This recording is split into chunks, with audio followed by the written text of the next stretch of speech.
When developing the story arc for this episode, the original title was Truth.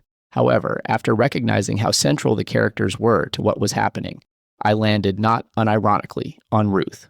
4 of 5 letters are the same. There's only one additional mark, a letter T or a plus sign, depending upon how you look at it. Either way, Ruth contributes to this story in ways we likely would never have known. However, her correspondence becomes central to the theme, nearly 4 decades later. Interestingly enough, she seemed resigned to accept her role, as I have mentioned here, as Auntie Ruth. However, that was changing, and the times were changing too. Things in the 1950s did not offer forth the opportunities for communication like we have today. There were no podcasts, no speeches, no public reckonings, no social media. What there was instead was control. She lived in a world that prized composure above confession and stability above truth. A world where private knowledge could be dangerous if handled openly, and where discretion was not just a virtue, but a survival skill. When something fractured, she did not ask who was at fault. She asked what could be managed. Ruth likely learned early that anger accomplished little, and the explanation invited scrutiny, so she moved quietly. She relied on systems and institutions like marriage and family. She might not confront parental guidance. She might not expose a secret. She might not rewrite the past. But she did have an opportunity, even if fleeting, to reorder the future. She could now move information to her adult child. In a world that questioned her judgment, she chose to cling to hope. After all these years, she could change things. To modern ears, this kind of thinking can sound passive. But in the 1950s, it was often the only form of agency available. Society taught at incalculable cost to protect the family reputation, not to unravel it, to ensure continuity, even if it meant silence. It was the method to the madness of the 1950s. With one family secret exposed and a contested will now in motion, it felt as though hope, and even fortune, might be turning at last. No one likely rejoiced more than Auntie Ruth. No one became more communicative when the amended will of Irene Moore was opened. People expected to see familiar names, friends, relatives, long-standing beneficiaries. She too was able to reopen a closed chapter of her life. All because one name was added and now one name was missing. A name so central to Irene Moore's earlier estate plan, so deeply tied to her social circle, so entrenched in the Lyon Moore network, that his absence was not just unusual, it was headline news, and shocking. Dr. James Lyon, a prominent heart surgeon, a respected figure, her husband of 27 years, a man listed prominently in her earlier will, was suddenly, inexplicably, gone. No explanations, no notes, no reasons, just her passing and the consequence. And in his place, a trust, to be managed by a banker. When Irene Moore's amended will surfaced in probate, something strange happened. Instead, the Washington Loan and Trust Company appeared. They were not claiming the estate. They were executing it. Because one thing was clear. Removing a prominent physician like Dr. Lyon, a man included in her earlier estate plan, is no accident. It is deliberate. My grandfather had no reasonable way to know about any of this, and yet, somehow, he did. And somewhere in that swirl, or possibly through a quiet whisper from Auntie Ruth Stoughton, my grandfather, the foster child, became aware that he might have a claim. He might be entitled to something, anything. He would be connected to Dr. Lyon in ways he did not yet necessarily understand. Imagine this moment. A man in Delaware, a school district employee, receives word that he may be connected to an estate. He is in his early 40s, and he does not yet know Betsy, his half-sister. He does not know Dr. Lyon, his biological father. He may not even know the truth of his own origins, but something or someone tells him to investigate, to show up. So he does. He ultimately walks into a world of coal money, trusts, bankers, and erased physicians, a world that does not look anything like the one he came from. The pleadings and legal documents are interesting enough on their own. We will untangle those nuances in future episodes. But for now, let's refocus the lens on Auntie Ruth Stoughton. Unlike Irene Moore, Auntie Ruth has pictures. Not many, but they are certainly findable. A few photographs that reveal a beautiful woman in her own right. The symmetry of her face is almost as striking as her smile. She appears aware of the camera, if not quietly engaged with the photographer through the lens. Her eyes are piercing and warm at the same time, smiling even before her lips do. Her attractiveness is apparent, but it doesn't seem performative. An ease about her expression that suggests a genuinely friendly disposition. She was born in Montague, Massachusetts, in September of 1886, and in July of 1911, at the age of 24, she gave birth to one Foster Wayne Stoughton Lyon. Dr. Lyon, at the time, described himself as the assistant superintendent and physician for the Massachusetts State Sanatorium for Tuberculosis in Rutland, Massachusetts, from 1909 to 1916. In 1911, distance did not mean disconnection. It meant intention. Montague and Rutland were not worlds apart. They were roughly 60 miles away, linked by railroads. Now it was the transportation device connecting people in ways that were difficult to imagine just a generation earlier. Physicians traveled, especially physicians tied to the state. Dr. Lyon listed himself as a physician at the state sanatorium during these years. That role did not confine him.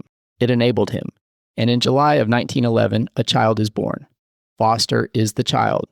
Stoughton, like Lyon, was one of the eldest siblings in a very large family, confirmed through multiple sources. By most accounts, she had 9 younger brothers and sisters, and at least one older sister.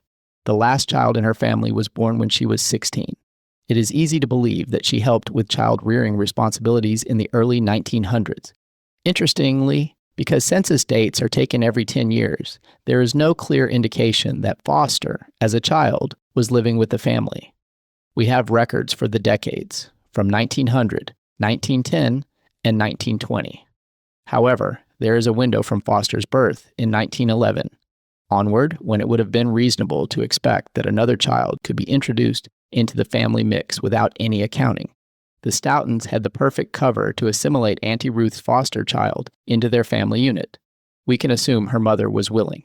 But given the child's naming convention and what happened later, I suspect her father, William Canning Stoughton, felt much differently. He was a farmer by trade, and at the age of 52 had been married for 25 years. In the 1910 census of the William C. Stoughton family, only 6 of his children are listed, only males. He does list his wife, Mary Stoughton, she too at the age of 52. However, she is the only woman listed, despite later evidence of as many as 4 other sisters in the family at the time. Women could not vote until the 19th Amendment granting women's suffrage was ratified in 1920. In 1910, records did not just document families, they protected them. Sons were named because names carried property rights, legacy, and familial continuity. When a woman's story complicated reputation, timing, or inheritance, the solution was not confrontation. It was an omission. No lies, no denials, just absence. So when a census lists only sons, it does not tell us who mattered most. It tells us that there was a reason for omission. Because in families with something to lose, silence was not shame. Silence was a strategy. Silence was golden. Naming conventions, however, spoke loudly. William Stoughton was a man tasked with protecting a clan, a family name. And then came a child he did not create, born not outside the family but uncomfortably within it. The child of Ruth Stoughton, his daughter, and Dr. James Lyon. William Stoughton had little choice but to bring that child into the household. It would help protect his family name, and it likely was not his choice alone. In families like this, the heart of the family often enters via the wife.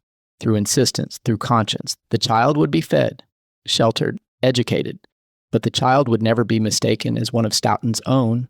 Everyone would know what he was, and that would be defined by what he was called.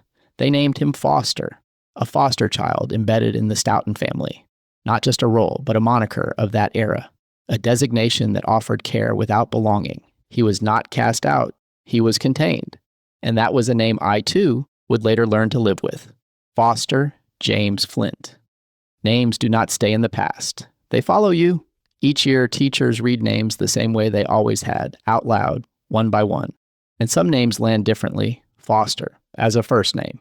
It was an easy punchline, an easy nickname, something that suggested you wouldn't be there for long. So classmates laughed. Teachers stumbled over it. Everyone was asking questions for which there were no answers at the time.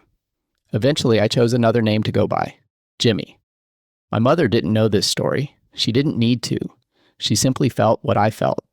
And only later did I realize that in choosing that name, I was learning something my grandfather had learned long before me. As she protected me with my nickname, the Stoughton family legacy was protected by giving a child a name he was forced to bear: Foster.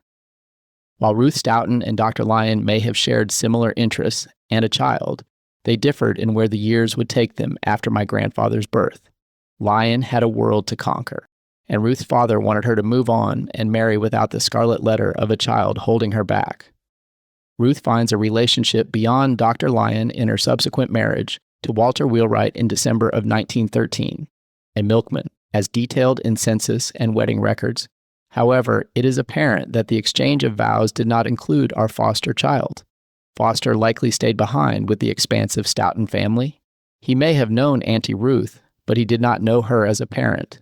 Then, in 1918, Mary Stoughton, Ruth's mother, passed away, and that is when something else changed.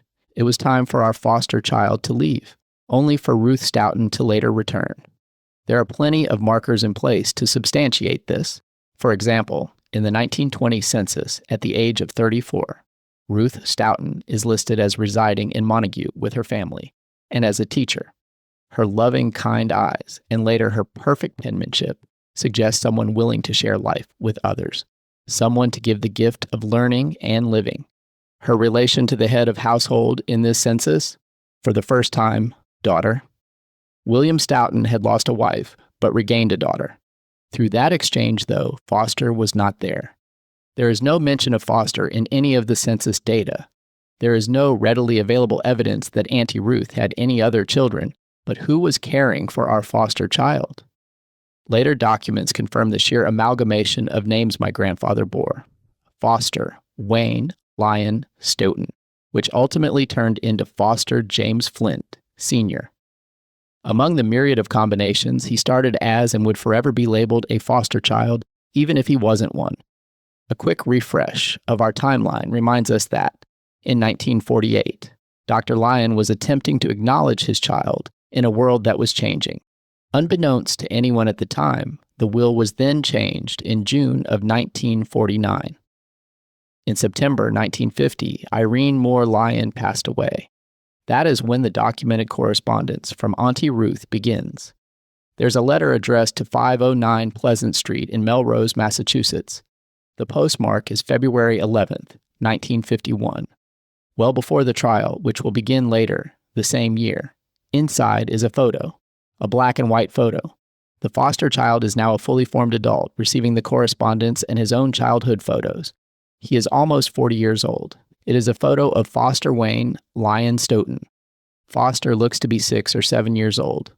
A child, wearing the most amazing cowboy outfit, chaps, a hat, a small play pistol, unmistakably my grandfather. The photo was taken on the steps, in front of a window, after Auntie Ruth had moved away, but before Mary Stoughton had passed. He is dressed like a Western cowboy, not because the cowboys were popular on television. There were none. Not because it was cute. This was not play acting. Cowboys were heroes then. Strength without inheritance. Identity without pedigree. In an era shaped by war and myth, a cowboy was what you dressed a boy in when you wanted him to look like he belonged, even if his name said otherwise. Long before anyone called him a foster child, Mary Stoughton, Ruth's mom, dressed him as something more dynamic. The letter, though, comes from and is signed by Auntie Ruth. She did not call herself Mother. She did not disappear either. She chose a relational name that kept her far enough away to avoid questions, yet close enough to love from afar. Auntie Ruth. Although I never spoke of this with my grandfather, what comes next shapes the man he ultimately becomes. Foster Sr. certainly knew the Stoughton family. He knew his Auntie Ruth. But something changed in 1918. Something signals that it is time for the foster child to leave his childhood home. The catalyst is the impending death of Mary Stoughton, which ultimately happens on October 4th, 1918. His acceptor, his grandmother, his protector. She dies. Auntie Ruth had married and was away from the family. William Stoughton would have been left to manage the foster child and the family without his wife. They would have been left to fend for themselves. One, a hard-nosed farmer, and our foster child, that we can reasonably surmise by later activities that the farmer did not want. In the Scarlet Letter, Hester Prynne wears a red letter A, so the community does not have to look too closely at itself. The shame is visible, contained, managed, But when William's wife is gone and the mother, too, has moved on with her life, well, the choices are few. The burden of care does not vanish. It looks for a new place to land, and for this foster child, it would not be with the Stoughton family. The grandfather does not need a red letter stitched to a coat. He already had a word for it. The child already had a name, foster, a foster child forevermore, a designation that says you are cared for, but not claimed. Hawthorne knew this too. In his novel, when the red letter A is removed, the system does not repent. It reassigns the mark. The societal structure that allowed the harm never admits fault. It simply reorganizes itself to continue functioning. And that is where Mary Jane Flint and the ghost of another good doctor enter the picture, Dr. Omar Alpha Flint.